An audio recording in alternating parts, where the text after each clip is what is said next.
2014 ke bawah, 13, 12, 11 itu sampai tahun 2000 mungkin 7 ya, itu average supply itu per tahun CBD itu hanya seratusan ribu sampai 120.000 meter persegi per tahun gitu ya.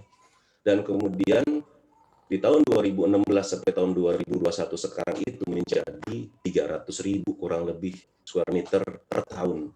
Jadi Mbak bisa melihat ya bagaimana peningkatan supply-nya begitu drastis 2 sampai 2,5 kali lipat, sementara tidak dibarengi oleh permintaan kantor.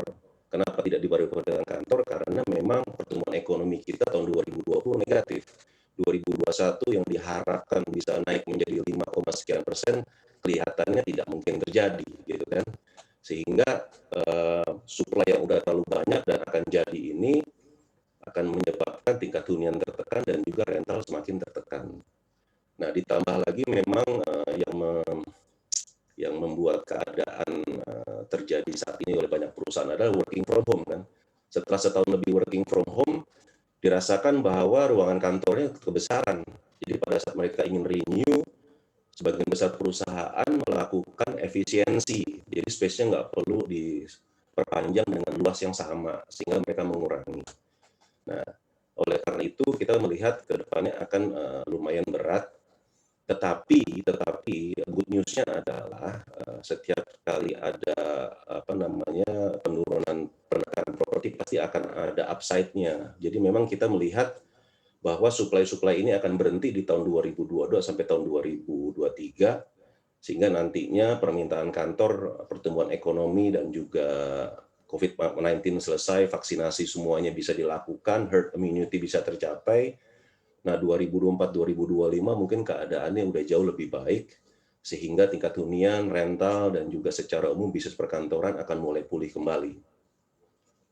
Baik, ini kalau kita melihat seperti yang tadi Anda sampaikan Pak Bagus, kalau sebuah gedung ini paling tidak harus 70% begitu terisi sehingga pemilik gedungnya tidak perlu mengeluarkan biaya operasional. Apakah hingga saat ini banyak pemilik gedung yang juga sudah mulai kewalahan karena memang tidak ada yang menyewa gedungnya?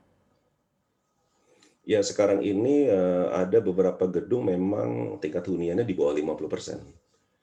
Dan itu lumayan cukup, ada beberapa gedung seperti itu, dan kalau kondisi gedungnya seperti itu memang tidak punya pilihan, para pemilik gedung itu harus segera bisa meningkatkan tingkat huniannya. Cuma karena memang pasar sedang terkoreksi tajam seperti ini, mau tidak mau memang memberikan penawaran yang atraktif, ya kan, agar tingkat hunian bisa segera naik gitu ya.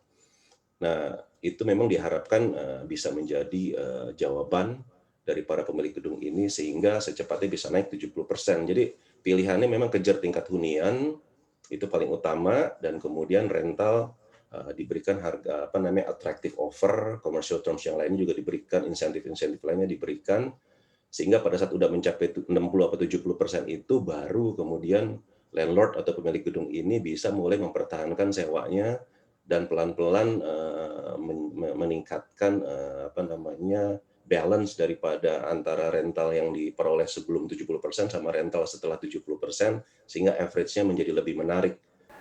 Jangan lupa untuk menginstal aplikasi CNBC Indonesia yang tersedia di App Store dan Play Store untuk terus mengikuti perkembangan berita ekonomi dan bisnis terkini.